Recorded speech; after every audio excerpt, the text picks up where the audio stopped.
Ahora, para finalizar la jornada de la tarde, nuestra última charla del día, les voy a presentar a Jorge Suárez Estefó, magallánico, ingeniero civil industrial, contador auditor tributario, que nos va a venir a entregar algunos tips o alguna información sobre lo que podría ser un proceso de transición de una contabilidad de renta presunta a una contabilidad efectiva.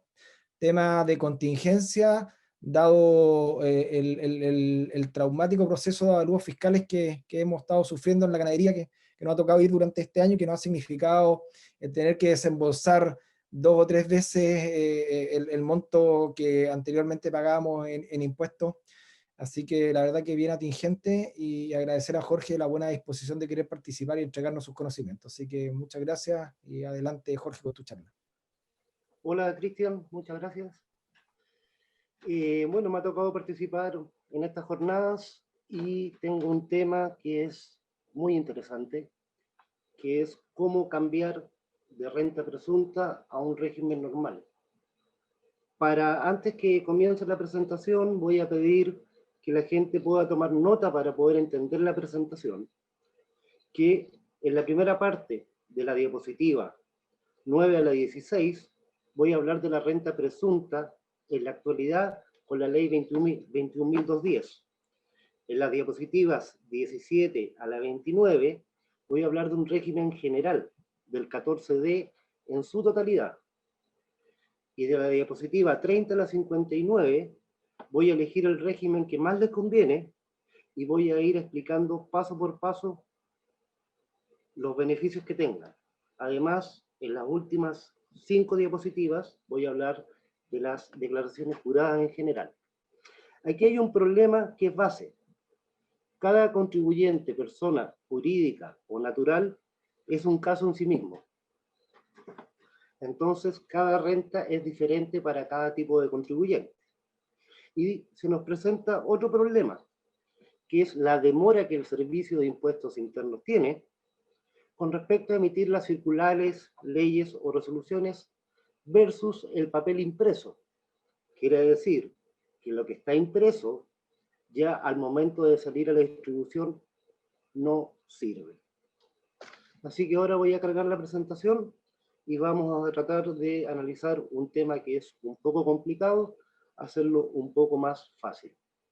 Bueno, vamos a partir con la renta presunta que está en el artículo 34 de la Ley de la Renta, con la última modificación que fue la Ley 21.210 de fecha 24 de febrero del 2020. Básicamente, nunca ha existido la renta presunta, porque la gente cobra a través de una factura de venta y compra los insumos a través de una factura de compra, por lo cual se puede determinar una base de impuestos. Y como tú bien señalaste, con el aumento de los avalúos fiscales de propiedades agrícolas, ha dejado de ser una opción tributaria interesante el 10% sobre este avalúo, que ha generado un aumento en algunos casos sobre el 50% o más de tributación a la persona. De aquí me voy a pasar directamente, este es el índice del temario, me voy a pasar directamente al tema de la renta presunta de acuerdo a la ley. ¿Cómo vuelvo para atrás? Ahí. En estos momentos, desde el año tributario 2017, es decir, año comercial 2016, que va del 1 de enero del 2016 al 31 de diciembre del 2016, para mantenerse en renta presunta de tipo agrícola, tienes que tener como máximo al año acumulado 9.000 UFs. En el caso de transporte, 5.000 UFs, y en el caso de minería, 17.000 UFs. Si vemos antes de la reforma de esta ley, los límites de venta no estaban expresados en UF, estaban expresados en UTM. Por ende, el valor aumenta. Teníamos que en el año 2015, tributario 2016, eran 8.000 UTM, 3.000 UTM, y para la minería eran 36.000 toneladas o 2.000 UTA. En este momento hay que calcular, para mantenerse en base a la renta presunta, las 9.000 UF. al valor del 31 de diciembre del 2019 o al 31 de diciembre del 2020. ¿Por qué hago esta diferencia? Porque hay una resolución que es la número 43, que la vamos a analizar más adelante, que permite tomar la contabilidad desde el año comercial 2019 para rectificar la renta del año 2020. Para los ingresos netos, no hay que considerar dentro de esta actividad de ganadería la enajenación ocasional de bienes muebles o inmuebles que forman parte del activo inmovilizado del contribuyente. Las rentas e ingresos provenientes de servicios de naturaleza agrícola, como ser servicios agrícolas de arado, siembra y cosecha a otros agricultores. Pero sacaron algo que era muy importante. Antes de esta ley, los arriendos de predios agrícolas no se consideraban para este cálculo de las 9.000 UF. Ahora, señalan que si uno arrienda un predio agrícola y este predio agrícola, el ingreso, equivale a un 35% del ingreso total, pasamos directo a un régimen nuevo que se llama régimen 14 letra A. Aparte de eso, generaron a partir del año 2016, 1 de enero del 2016, año tributario 2017, lo que se denomina las normas de relación entre empresas. Eso quiere decir que una persona natural puede tener una actividad agrícola, pero puede pertenecer a otras sociedades o puede tener otras actividades como persona natural o una IRL con los porcentajes, y estas ventas van a tener que sumarse al monto de la venta que realiza él como ganadero o en el área agrícola.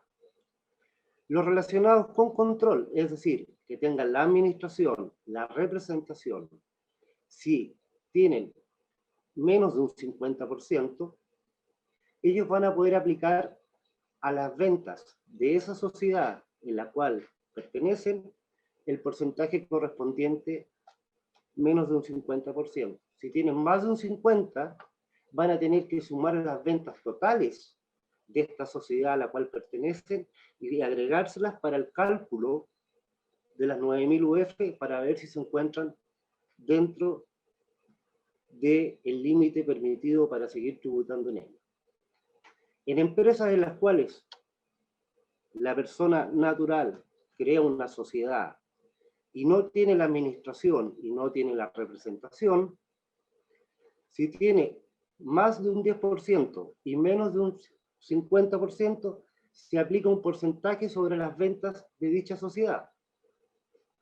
Si supera el 50%, también se considera el 100% de esas ventas netas de la empresa en la cual es socio y se suman para el cálculo de las 9.000 UF.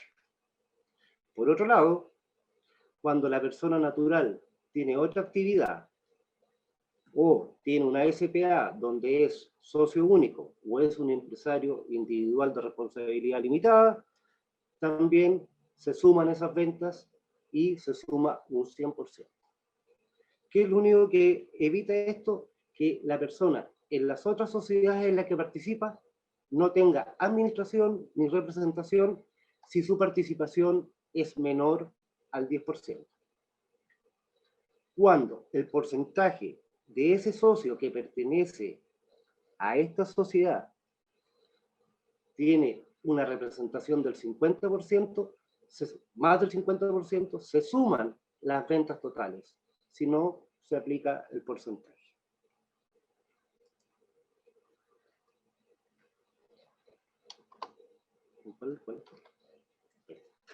Ahora, el monto límite antes dicho está conformado por las ventas o ingresos netos propios del contribuyente y adicionalmente por las ventas o ingresos netos obtenidos por la sociedad y comunidades, en cuales se encuentra relacionado.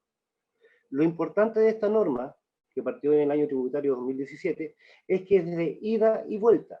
Esto afecta tanto a la persona natural que desarrolla la renta presunta agrícola o a las sociedades en la cual él se ve involucrado, para que las sociedades también puedan elegir el nuevo régimen que le corresponde. Se suman las ventas netas o ingresos propios, se suman las ventas netas o ingresos relacionados, y se genera un total de ventas netas o ingresos propios y relacionados, que en el caso de, para mantenerse en renta presunta, tienen que dividir por la UF del ejercicio comercial en el cual están, y si esta supera las 9.000 UF, para el próximo periodo ya no puede quedar en base a renta presunta, sino que tendría que llevar contabilidad completa.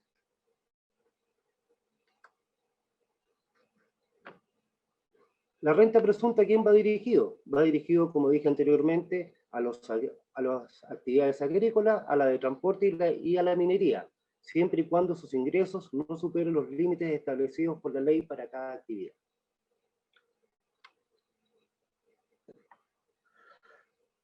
Otra cosa importante para mantenerse dentro de lo que es renta presunta es que el capital enterado por enterar no puede superar de los siguientes montos máximos de UF.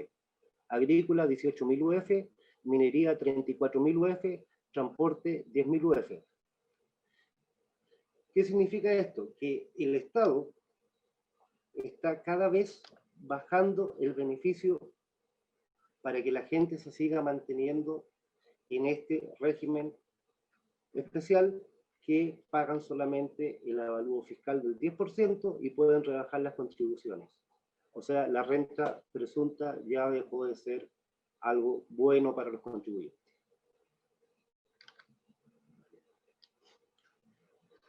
Como dije anteriormente, si estamos en renta presunta, tienen derecho a rebajar un crédito por contribuciones de bienes raíces agrícolas.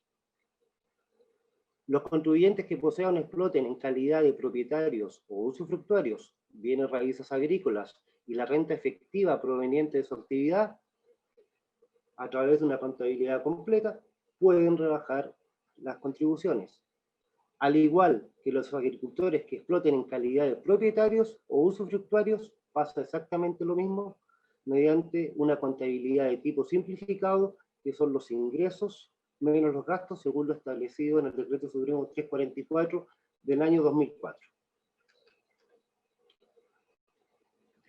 Los contribuyentes que exploten en calidad de propietarios, usufructuarios, bienes raíces agrícolas y que se encuentren acogidos al régimen de renta presunta, de acuerdo al artículo 34 de la Ley de la Renta número 2, pueden rebajarlo, y los contribuyentes que exploten bienes raíces agrícolas en calidad de propietarios o usufructuarios mediante su arrendamiento, subarrendamiento, usufructo u otra forma de cesión o uso temporal, y que lleven renta efectiva o explotación, que la acrediten mediante contabilidad completa. Es decir, lo único que ha cambiado con esta ley 21.210, publicada el 24 de febrero del 2020, es que se han bajado los topes y se ha sumado la norma de relación para que menos gente quede dentro del régimen de renta presunta. Ahora, el aumento de los avalúos ha generado que la gente que antes tenía devolución o pagaba menos, ahora está pagando sobre un 50% más. Pero llegó una oportunidad de cambio. Fue una resolución, la número 43, emitida por Impuestos Internos, que parte el 25 de abril del 2020, que permite que todos aquellos contribuyentes que tributan en renta presunta, para tributar en base a renta efectiva, por las rentas obtenidas en el ejercicio comercial 2019. Es decir, podemos retrotraer la contabilidad, volverla a hacer y presentarnos una T 2020 para rectificar la renta presunta presentada en el año tributario 2020, y la hacemos con contabilidad completa.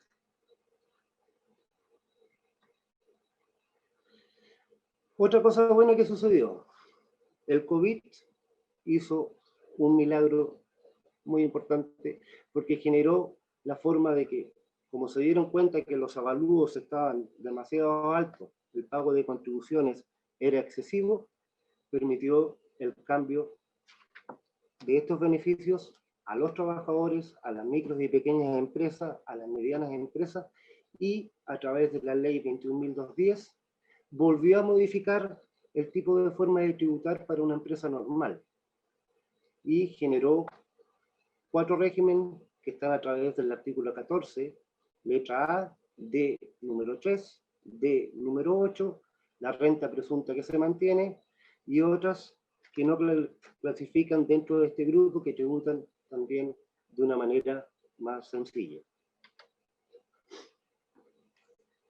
En los puntos 1 y 2 de la resolución 43 del 25 de abril del 2020,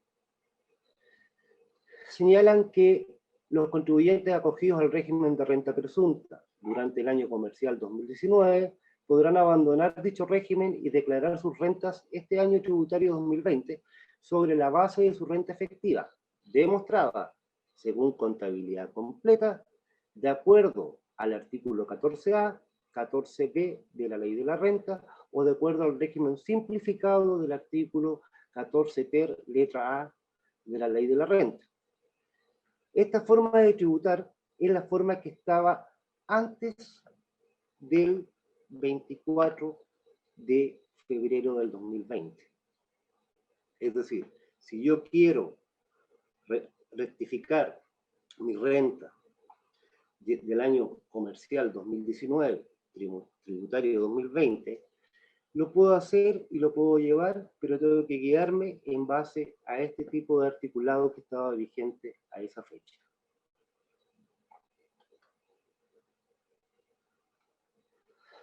Como hice anteriormente, deberán reconstituir su contabilidad completa por el ejercicio comercial 2019 o reconstituir sus ingresos simplificados con ingresos y gastos.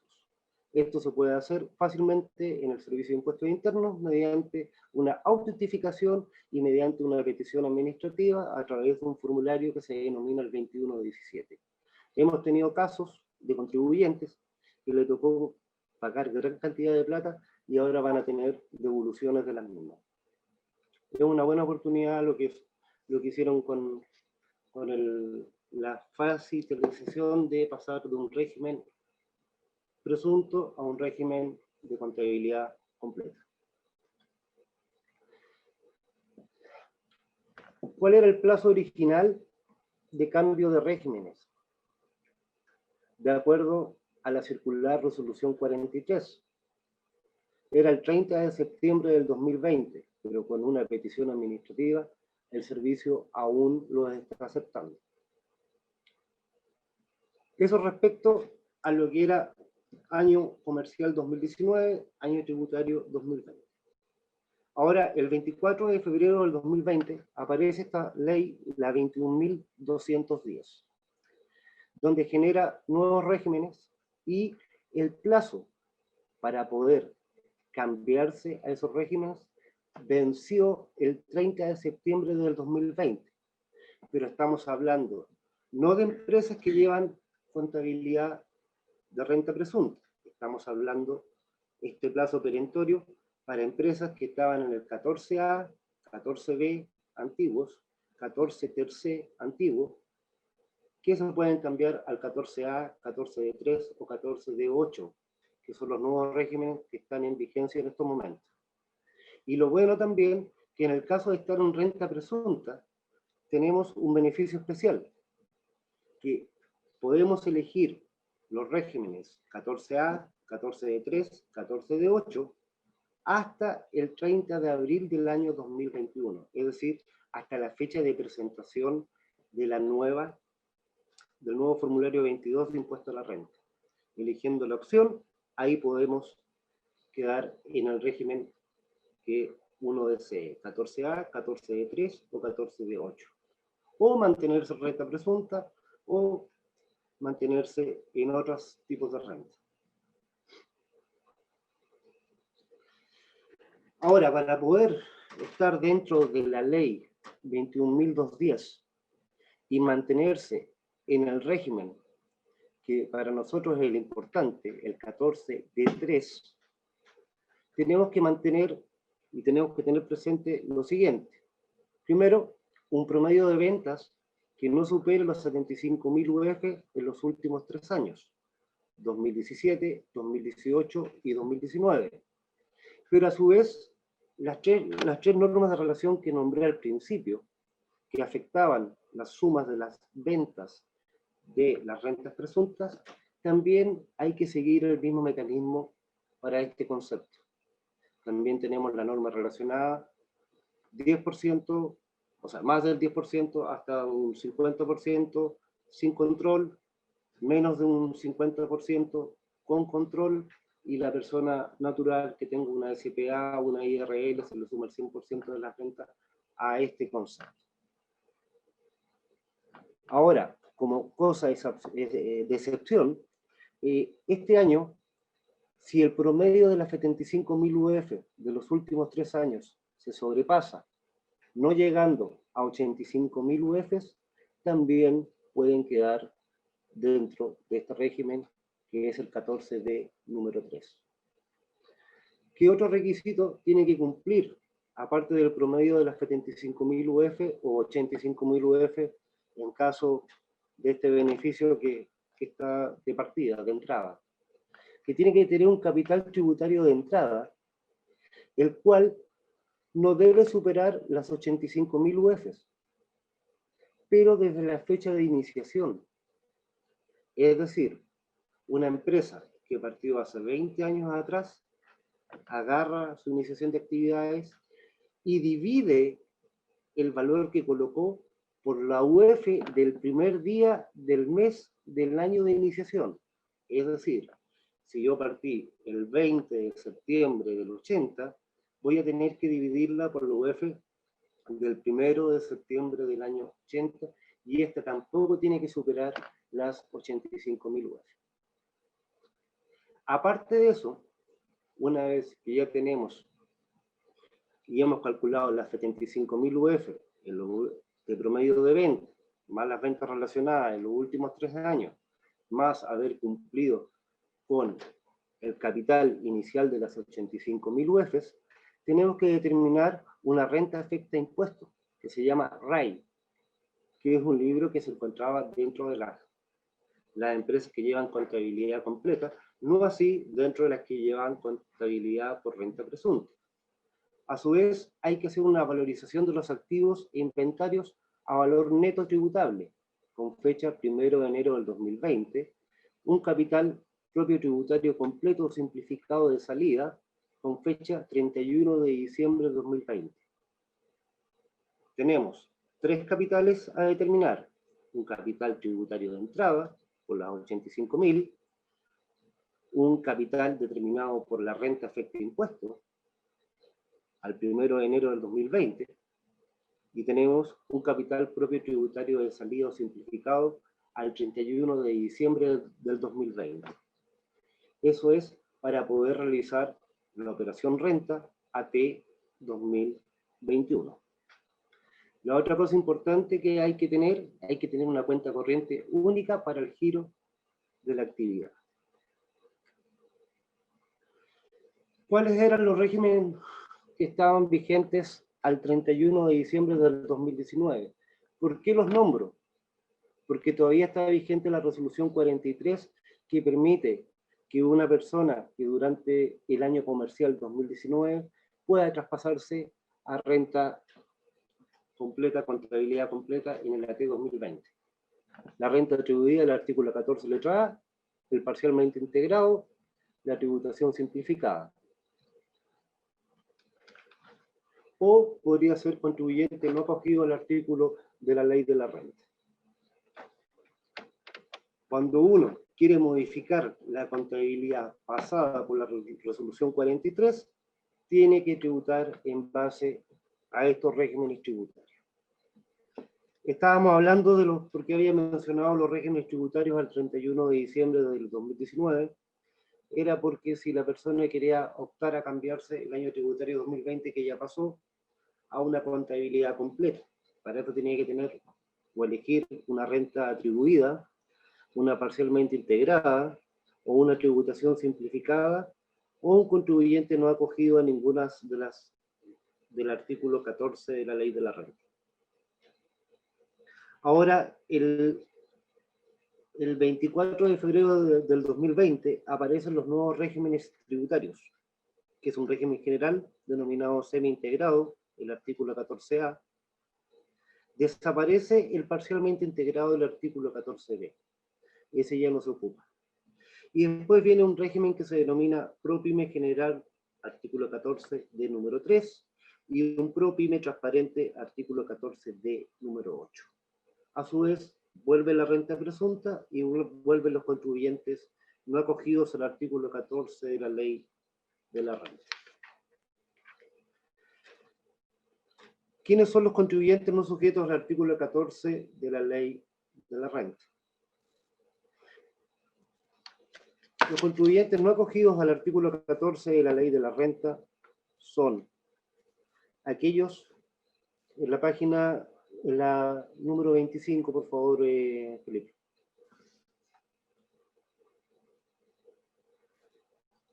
Son aquellos que aplican que no deben llevar contabilidad completa y donde sus propietarios no se encuentren grabados con impuestos finales, es decir, impuestos de global complementario o impuestos adicionales.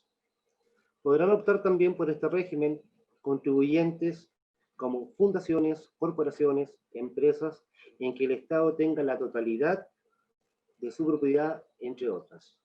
Y solo pueden acogerse a este régimen personas que no estén acogidas al artículo 14 de la ley de la renta, los contribuyentes que no se encuentren grabados con los impuestos finales de primera categoría, el global complementario o impuesto adicional. Ahora vamos a analizar en forma general la ley 21.210 y la circular número 62.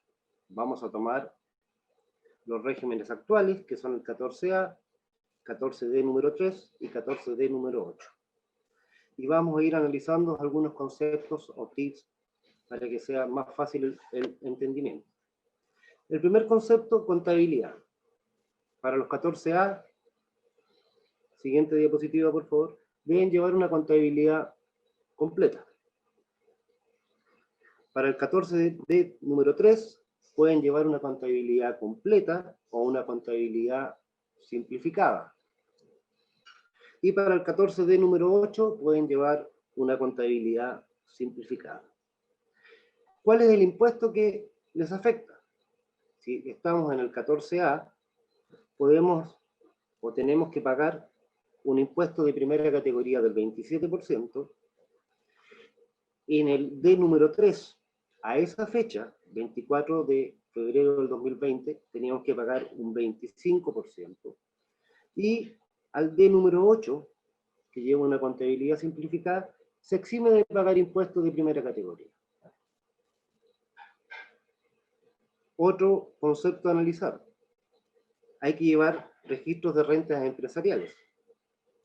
Para el 14A hay que llevar un registro. Para el D número 3 hay que llevar un registro. Y para el D número 8 no hay que llevar registro. ¿Y cómo tributa la sociedad o el contribuyente? El contribuyente, si está dentro de un 14A, va a tributar en base a una renta líquida imponible. Y aquí viene la nueva diferencia que nos conviene a todos nosotros. ¿Y por qué vamos a elegir el D número 3? Porque vamos a operar a través de un flujo de caja.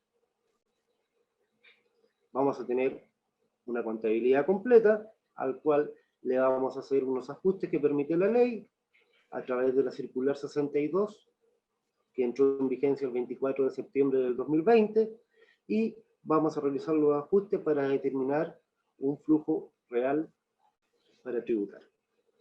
Y el D número 8 también tributa con un flujo de caja, pero con la diferencia que se suman las rentas exentas y las rentas afectas. ¿Qué pasa? El D número 8 parece el más simple de todos. No paga impuestos de primera, no lleva registros, pero podría llevar a un flujo de caja mayor, ya que suman estas rentas exentas y afectas. ¿Y cuál es la otra problemática que hay? Siempre en Chile, Las empresas nunca han pagado impuestos, porque las empresas jurídicas están compuestas por personas jurídicas o personas naturales, y esas personas jurídicas que componen la primera sociedad, que es jurídica, también en sí es una persona natural al final. Y por el efecto cascada, cada vez que se paga el impuesto de primera categoría por una persona jurídica, se le devuelve la misma cantidad a los socios. Entonces, no conviene estar en el D número 8 porque te deja fuera del impuesto de primera categoría, pero sí tienes que tributar por el flujo, es decir, no vas a tener el beneficio del reintegro de ese impuesto que estás pagando de primera categoría, en el caso de estar en un D8, o sea, en un D número 3, o en un A, que es un 27 o un 25, que se lo van a devolver a los socios. Siguiente lámina, por favor.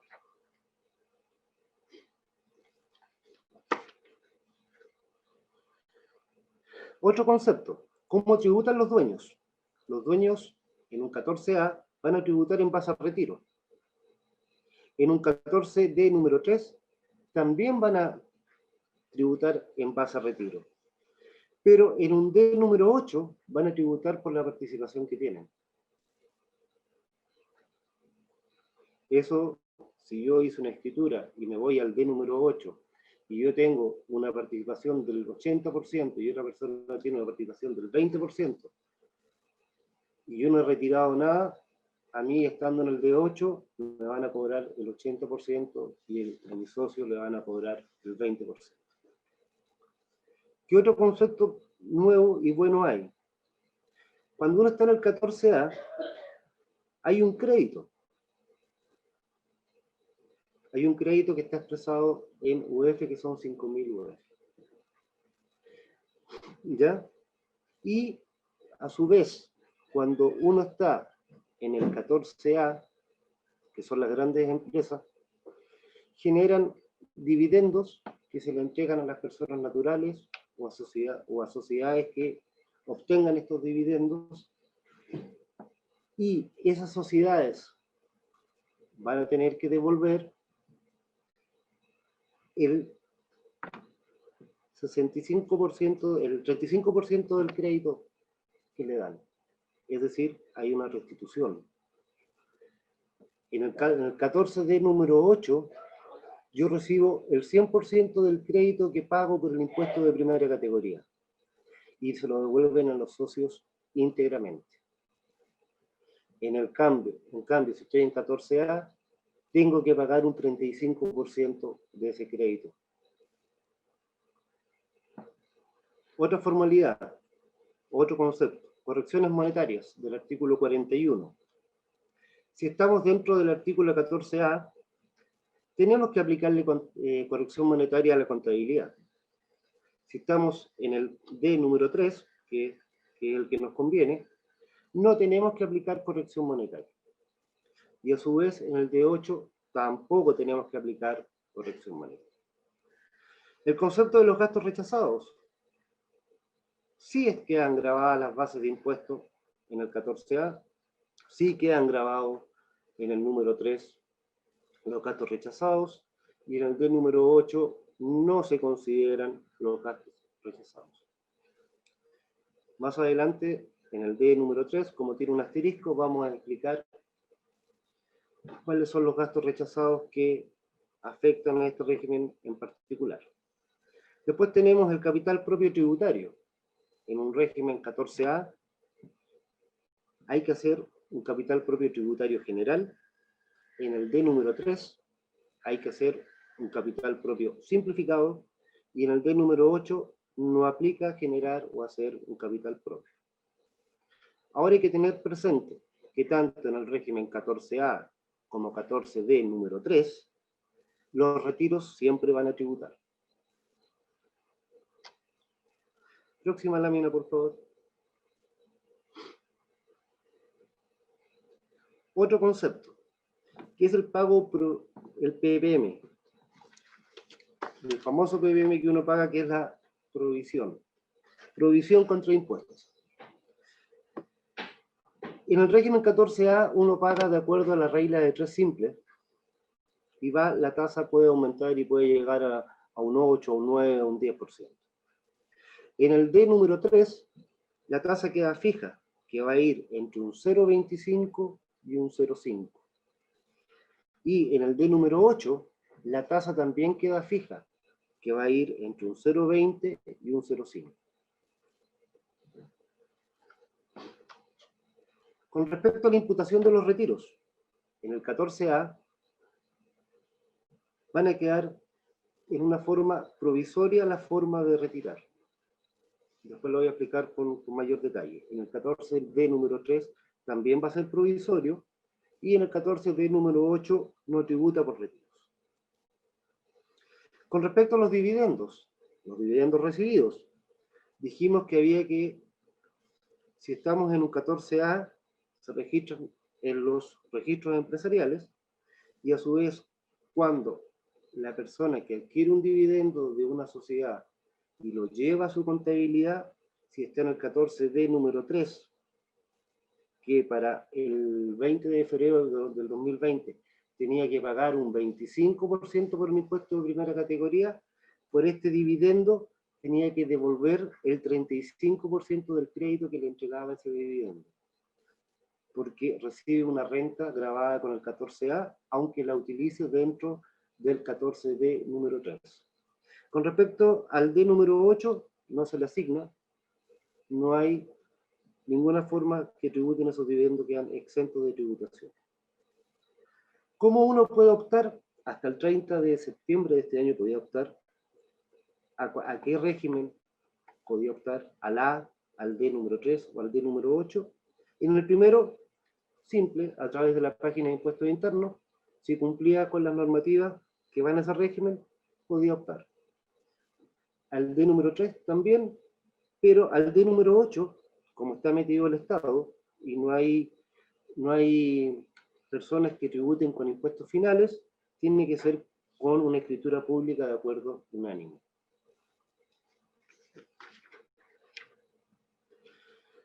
Otro concepto general, ¿qué pasa con los activos fijos? Si está en base al régimen 14A, va a haber una depreciación anual.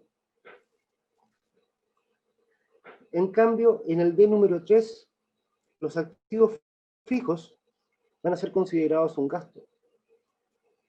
Y en el número 8 también van a ser considerados un gasto. Eso es un beneficio muy bueno y importante.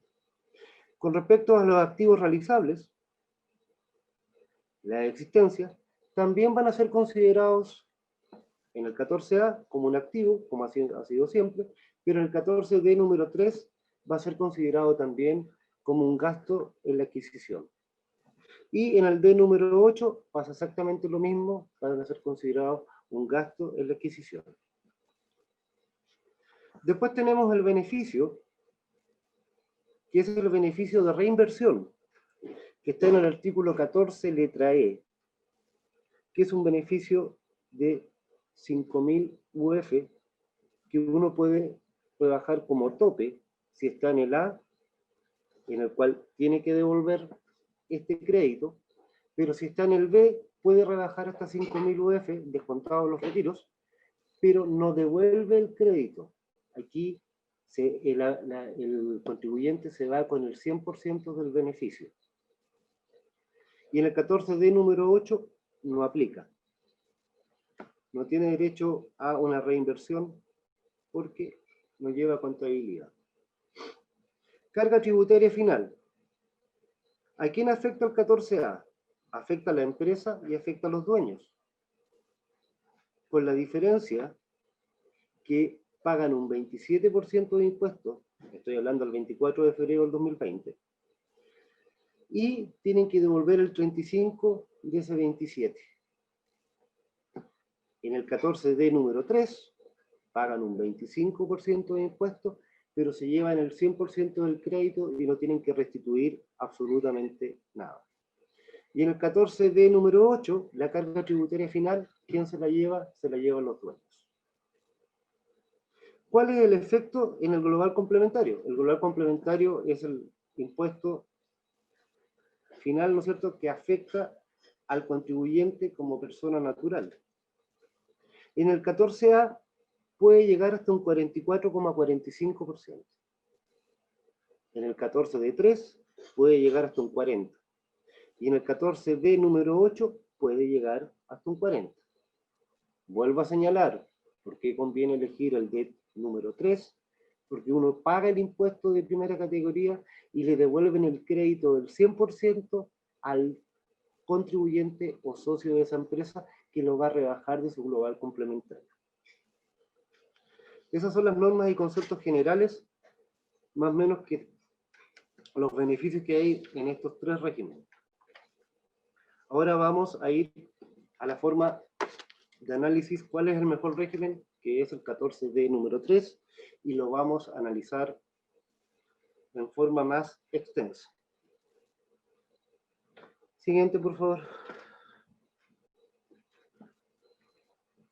Aquí hay un simple glosario que la ley establece que usan estas siglas, el impuesto global complementario, el impuesto de primera categoría, la renta líquida imponible, la ley de impuesto a la renta, las rentas atribuidas propias, las rentas afectas a impuestos. Es un pequeño glosario para guiarse con lo que viene. Siguiente, por favor. Recuerden que, primero, para poder optar y estar en el 14D número 3, teníamos que cumplir con algunos requisitos. El primer requisito, cualquier sociedad o persona natural que cumple los requisitos copulativos que se indican. ¿Cuáles son? 75.000 UF de ventas netas en los últimos 3 años, 2017, 2018 y 2019. Incluyendo la norma de relación, las tres que vimos, de las empresas relacionadas, las cuales, si alguien tiene el control o no tiene el control, pero tiene más del 50%, se le suman en un 100% las ventas de esa empresa para el cálculo de poder mantenerse dentro de este régimen. Y recuerden, si la empresa, que no es el caso de Azogama, si la empresa, y ni los ganaderos, es una inmobiliaria y arrienda y genera más de un 35% en arriendos, automáticamente pasa al artículo 14, letra A. Después viene cumplido el primer requisito, que es el promedio de la F75, con un beneficio especial para este año, como es de entrada, que puede llegar hasta las 85.000 UF en forma excepcional. Después tenemos el capital efectivo que no supere las 85.000 UF, pero al inicio de las actividades del origen de la empresa. Y recuerden que la UF a utilizar para hacer ese cálculo es la UF del primer día del mes en el cual se hizo efectivamente la iniciación de actividades. Y aquí, como señalé anteriormente, los ingresos que no superan el 35% de capital inmobiliario o renta de bienes raíces, no agrícola, entre otros. Si no superan el 35%, cumplo con estar dentro del 14D número 3. Entonces, mi primer capital que presento es el capital de entrada, que está dentro del inicio de actividades, que no puede superar las 85.000 UF. Pero después tengo que determinar otro capital, que es el capital que me permite emigrar de una T 2020, año tributario 2020, hacia la contabilidad del nuevo régimen. Recuerden que estaba la contabilidad por renta atribuida A y estaba la semi-integrada B. Y ahora tengo que emigrar o a un 14A, o a un 14D3, o a un 14D8. Entonces, como hemos elegido el 14D3, me pide determinar una renta afecta e impuestos. Y esa renta afecta e impuestos va a estar generada por lo siguiente, que es el capital propio tributario generado al 31 de diciembre del 2019, que se encuentra básicamente dentro del formulario de renta en el código 645, si es positivo, y en el 646 si es negativo, que básicamente son el total de activos menos los valores intangibles o nominales, retiros, pérdidas, menos los pasivos exigibles, es realmente el valor de la empresa a esa fecha. A eso tienes que restarle lo que se denominan las rentas atribuidas propias y tienes que restarle las rentas exentas. Y tienes que restarle o sumarle los aumentos o disminuciones de capital que hayas realizado en el último ejercicio. Y este resultado te puede dar positivo o te puede dar negativo. Porque si partes con un capital propio tributario negativo, que está en el 646, te puede dar un resultado negativo o te puede dar un resultado positivo. Este capital es diferente al capital de iniciación de actividades. Vamos a avanzar rápidamente. ¿Qué es lo más importante? Por favor, avanza la otra. Hay un artículo transitorio que dice que para estar, en el caso de las que son renta presunta, se debe determinar un inventario inicial de activos y pasivos a valor tributario y se tiene que tener una cuenta corriente para estar dentro de lo que aplica el artículo 23, número 5 de la ley del IVA. Porque recuerden que lo que vamos a determinar final es un flujo de caja. Esta tasación de los activos lo puede hacer un tasador agrícola. No habría ningún problema. Para determinar los inventarios, no me voy a extender al leer sino que vamos a pasar rápidamente. Lo más importante son los terrenos agrícolas, que uno lo puede contabilizar a valor de avalúo o a valor de adquisición más las correcciones monetarias y los gastos que ha tenido. Lo demás son todos activos que todos ustedes conocen, los realizables, las plantaciones, los bienes de otro activo y los pasivos y las diferencias que se generan. No me voy a alargar en este tema porque señala cómo es la determinación.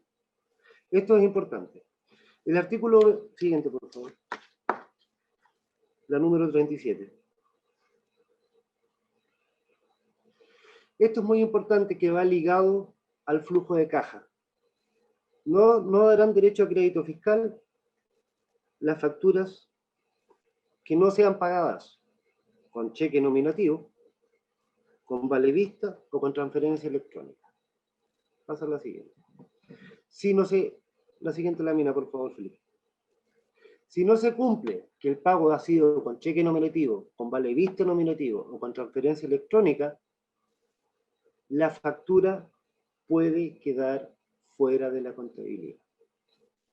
A su vez, en caso de cheque nominativo, se debe anotar el RUT de la persona a quien le estás comprando y el número de factura a cuál estás pagando. Y en la transferencia tienes que identificar el monto, número de factura y quién es el proveedor que estás pagando básicamente. Esto es muy importante porque manteniendo el cheque nominativo, el vale visto nominativo y la transferencia electrónica, las facturas no se podrían considerar idóneamente falsas, o la operación no se podría considerar como una operación falsa. La siguiente, por favor.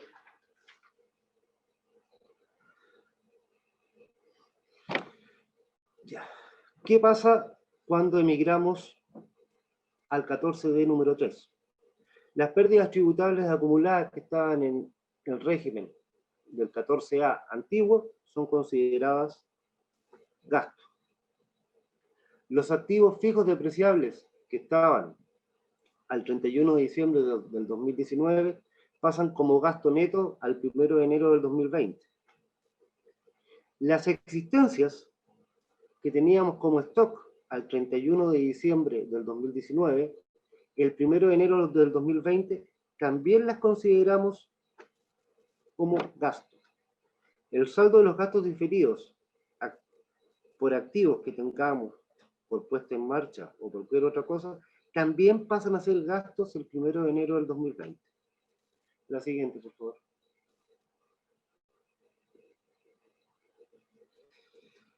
Con respecto a los ingresos devengados y no percibidos, así como los gastos adeudados y no pagados, ambos al 31 de diciembre del 2019, no se van a considerar para la base de cálculo del flujo de caja del 2020, ya que estos se pueden encontrar en el RAP, o se pueden encontrar en el REX, o se pueden encontrar en el RAI. En esos libros ya están los saldos acumulados, por eso no se consideran los ingresos que están pendientes de cobro, ni lo que uno está debiendo en el 2019. Y acá hay una cosa importante. Las rentas atribuidas propias, que son saldo inicial para el 1 de enero del 2020, y las rentas exentas, que son saldo inicial para el 1 de enero del 2020, pasan al REX, que es un tipo de donde se acumulan, es un tipo de informe donde se acumulan las rentas exentas. ¿Y qué pasa si yo realizo retiros?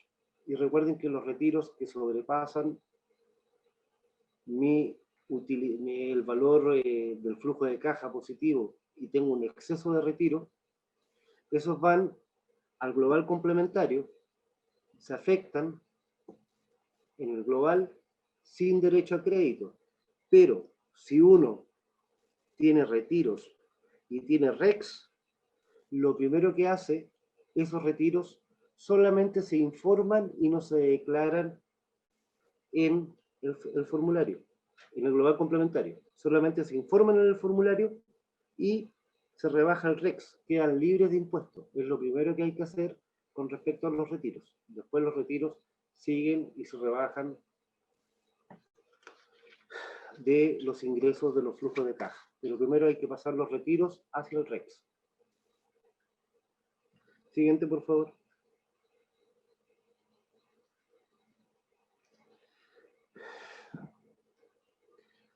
Se reconocerá como saldo inicial el registro SAC. Los saldos acumulados de crédito al 31 de diciembre del año anterior pasan automáticamente para el año actual, eso no hay variación. Siguiente lámina. Con respecto, pasa la siguiente.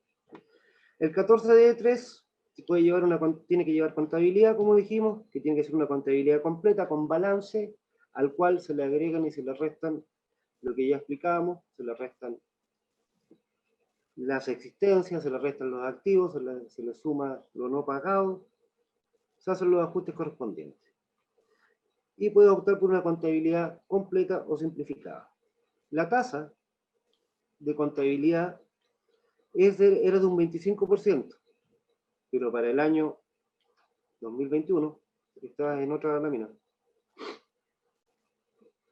La anterior, Felipe. Para el AT 2021, AT 2022 y AT 2023, por el problema del COVID, la tasa del 25% se bajó un 10%. Esto está publicado en el diario oficial el 2 de septiembre del 2020. Registros empresariales sí tiene que llevar. Van a bajar los registros, se eliminó uno, que es el de depreciación, se tiene que llevar los registros RAI, REX, SAC y estudio. La tributación de la sociedad en base al flujo de caja. Este flujo de caja, una vez tenido los ajustes que permite la ley, hay que restarle lo no cobrado y se suma lo no pagado. Es decir, las cuentas saldo deudor de cliente y saldo acreedor de proveedor. El dueño, la siguiente por favor.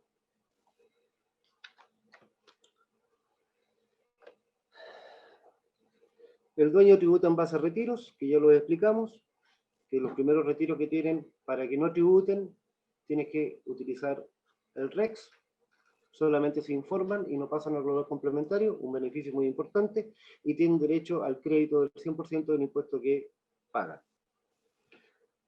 La restitución del crédito, si este 14D número 3 tiene dividendos, va a estar obligado solamente a restituir el 35% del crédito del dividendo que recibe de una empresa A. La corrección monetaria quedó fuera, pero sí hay que corregir los PPMs y los remanentes. La existencia y los activos fijos ya no se corrigen. Los gastos rechazados sí le aplica con un 40%. Y se obligado. Pasa a la siguiente, por favor.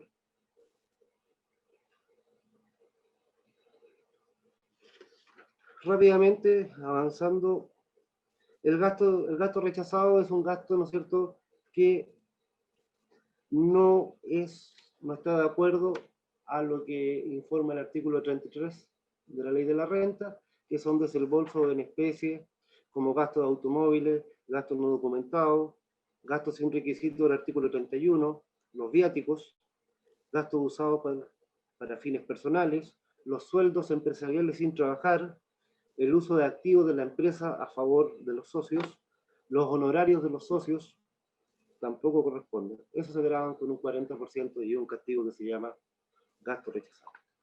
Pasa a la siguiente, por favor. Eso es lo que acabo de explicar, gasto de automóvil, gasto no documentado, gasto sin requisitos. Pasa a la siguiente.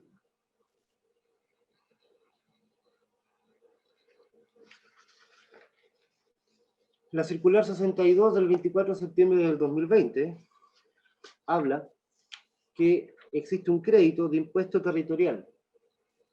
Quiero señalar que solamente el crédito sin derecho a devolución es solamente para los bienes raíces agrícolas, que permite la rebaja al impuesto, pero no permite la devolución si este impuesto territorial cubre el impuesto pagado. Pasa a la siguiente, por favor.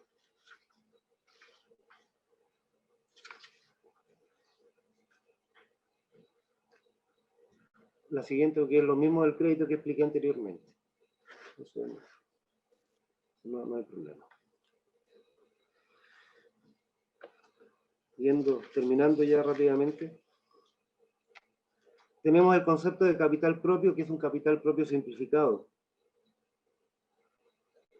que es el capital propio determinado por el 14D número 8 de salida, que está en la letra J del artículo 14 número 3, que es el capital aportado, más la base imponible de primera categoría, que es el resultado del balance, más los ajustes y las disminuciones que hablamos que tenían derecho,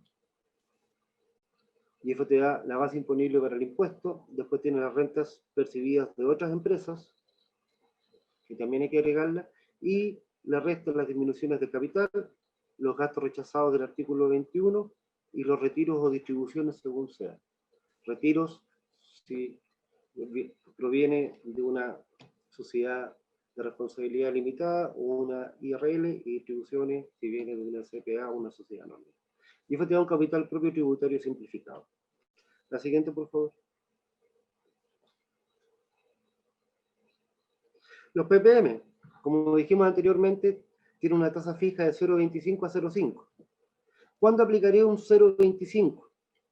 Cuando mis ventas sean hasta 50.000 UFs en el año anterior. ¿Y cuándo aplicaré una de 0,5? Cuando mi UF, cuando mis ventas sean superiores a las 50.000 UF. Los retiros se tributan siempre, son en base a retiros efectivos.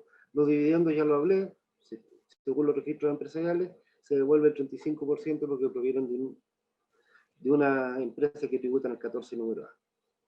La formalidad de ingreso, también la conversábamos anteriormente, es la inscripción en la página del Servicio de Impuestos Internos, y podrá hacerlo hasta el 30 de septiembre del 2020, pudiendo pedir ampliación por el formulario 2117 porque queda fuera de plazo, y si viene de renta presunta, hasta el día que presente la declaración de renta, es decir, el 30 de abril del 2021.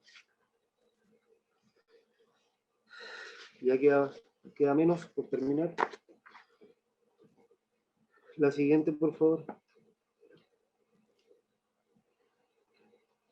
Aquí quiero detenerme, y es un punto que les conviene a ustedes con respecto a los activos. Para que un activo fijo pueda ser gasto, tiene que estar pagado. Y para que se pueda depreciar en su totalidad, también tiene que estar pagado. Dentro de los activos fijos, lo único que no se puede depreciar son los terrenos que van fuera. Y para los activos realizables, es decir, las mercaderías, también para que sean consideradas, tienen que estar efectivamente pagadas. Y con respecto a los activos biológicos, es un punto que es una problemática en este momento con el servicio, porque el activo biológico no hay un desembolso de plata, sino compras el primer animal y ese sí lo puedes justificar y ese sí lo puedes rebajar como un activo realizable o como un activo fijo si es reproductor. Pero el animal que nace o la cría que nace, ese pasa a ser un aumento patrimonial y no puedes rebajar el costo de dicho animal. Cuando se produzca la venta de dicho animal, esa venta se va a tener que vender a valor de mercado, al igual que la lana que produzcas, al igual que el cuero que produzcas, y todo lo que no te genere un desembolso pasa a ser un ingreso sin costo, sino que un aumento patrimonial. Siguiente, por favor.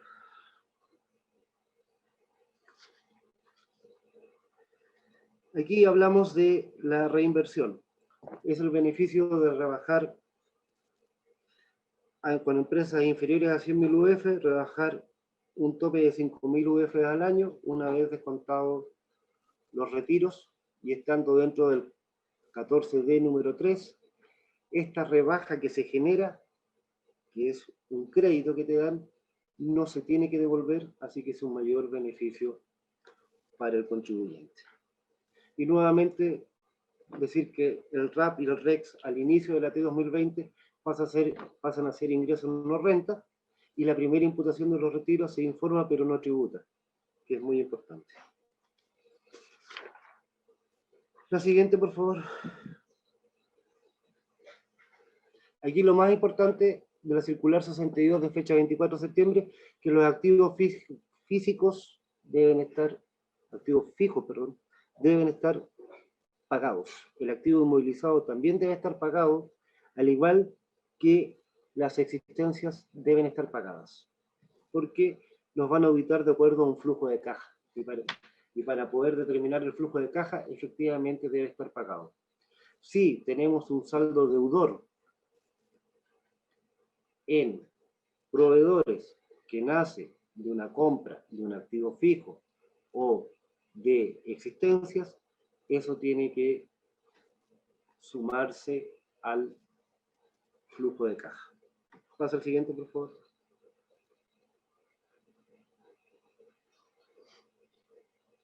Esto del artículo 21 que ya hablamos de los gastos, así que no hay problema, pasa al siguiente. Tienes que acreditar. También que los gastos, si son considerados gastos, deben pagar un 40% de impuesto único, que no es considerable para el flujo de caja. Eso no hay problema, eso pásalo nomás con la hora. También, por favor, con la hora, para ir ganando tiempo.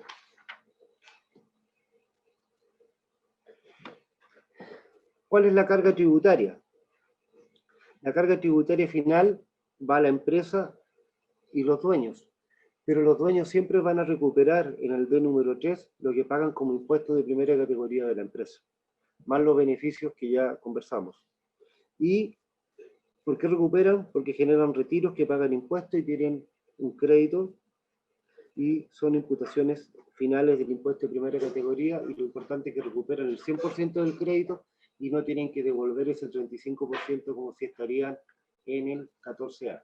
Salvo que parte del crédito devuelven, es el 35% de un dividendo que le haya obtenido y generado crédito que viene de otra sociedad hacia la contabilidad de ustedes. La tasa efectiva de global complementario es hasta un 40%.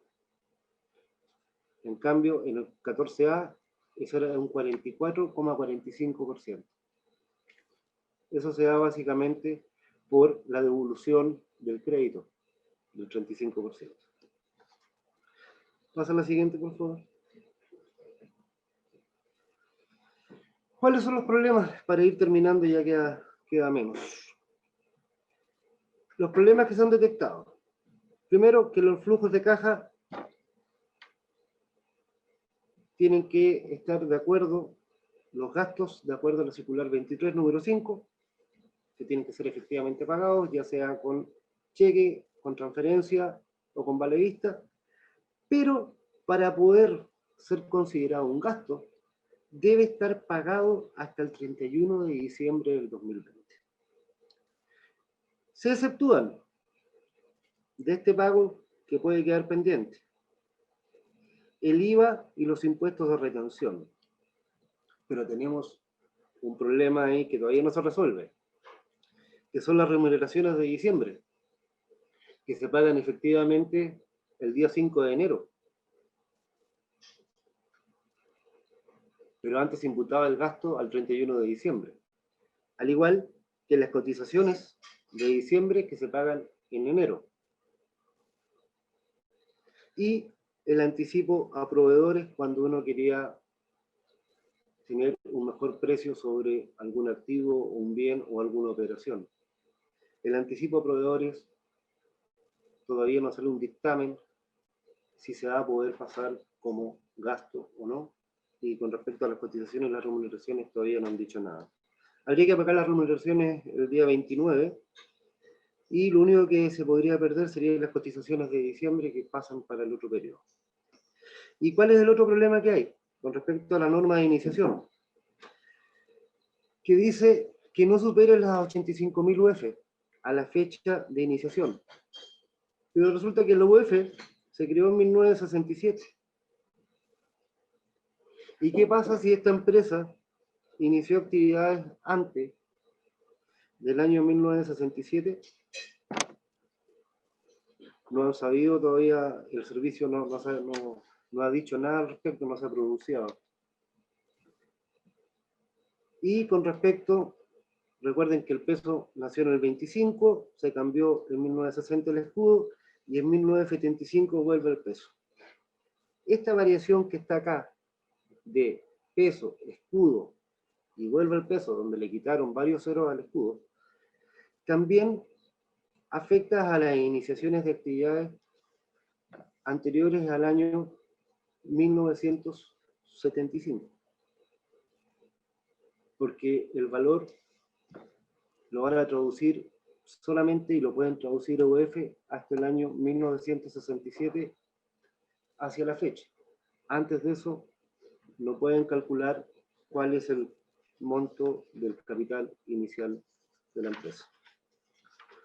Terminando, quedan 3 diapositivas. Pasa a la siguiente, por favor. Como dije anteriormente, como estábamos en flujo de caja, el D número 3, las facturas se pueden pagar con cheque, vale vista o transferencia electrónica. ¿Cuál es el problema? Si el cheque no llega a la cartola bancaria, es decir, no ha sido cobrado, ese gasto no se acepta. Al igual que el vale vista, si no llega a la cartola bancaria, ese gasto tampoco se acepta. Donde no hay problema es con la transferencia electrónica, porque las transferencias electrónicas son inmediatas. Así que no habría problema. Con respecto a lo que habíamos dejado, que eran los activos biológicos, señalé que al no haber egreso, ¿no es cierto?, o al no haber compra y que el activo biológico, tanto los cueros, la lana y las crías, se autogeneran y no hay un costo asociado en la compra, salvo los primeros, estos no pueden ser rebajados como activos ni realizables ni activos fijos en el caso de los carneros que tienen.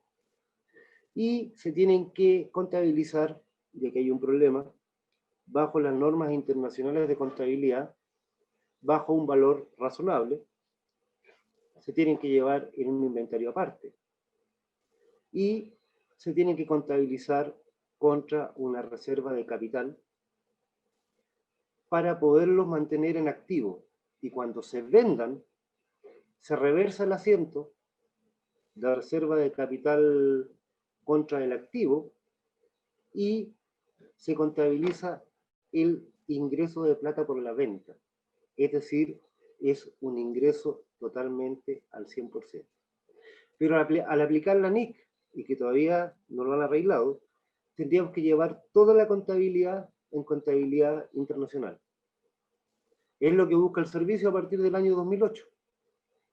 Pero todavía la gente no se cambia a la contabilidad internacional. Y el otro problema que tenemos es que el feriado del 31 de diciembre del 2020, es decir, todo lo que llegue al banco hasta el día 30 es considerado efectivamente gasto si está pagado y ingreso si está pagado.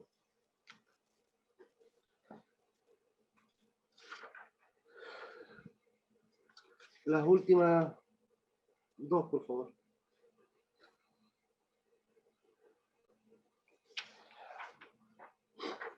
Recuerden que tienen que mantener, bajo este cálculo, tienen que mantener un inicio de actividades de origen como capital, el primer capital que hay que determinar, más el promedio de las 75.000 UF, un capital con respecto a la RAI de inicio y un capital de salida.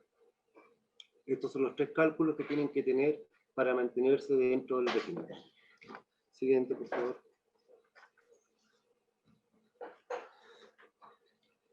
Aquí aparecieron las famosas declaraciones juradas, que hay tres más, aparte de las 50 que tenemos en este momento, que es la 1947, 1948 y 1949, respecto a los regímenes de transparencia, 14D número 8, la 1947, la 1948 al 14D8, al PROPYME y al régimen general, es decir, la hacen todos, y la declaración jurada 1949, que la hacen los del 14A.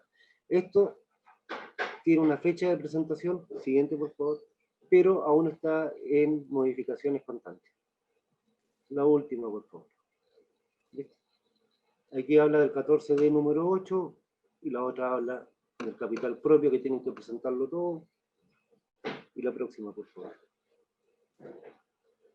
La 1948 antes de febrero, y la última tiene que hablar del tipo de PROPYME y el régimen general y semi-integrado respecto al RAP y al REX que hay que informar. Todo esto tiene un vencimiento 22 de marzo, pero como han cambiado tanto las cosas y van a seguir cambiando, esas declaraciones juradas solamente hay que comentarlas, pero no explicarlas. Y ahí terminaríamos con el asunto. De un tema denso, un tema largo, un tema difícil, porque cada contribuyente en sí es un caso, cada persona es un caso y cada empresa es un caso. Y lo más especial de todo esto son las famosas normas de relación que cada día están acotando a que tributemos y paguemos impuestos como malo de la cabeza.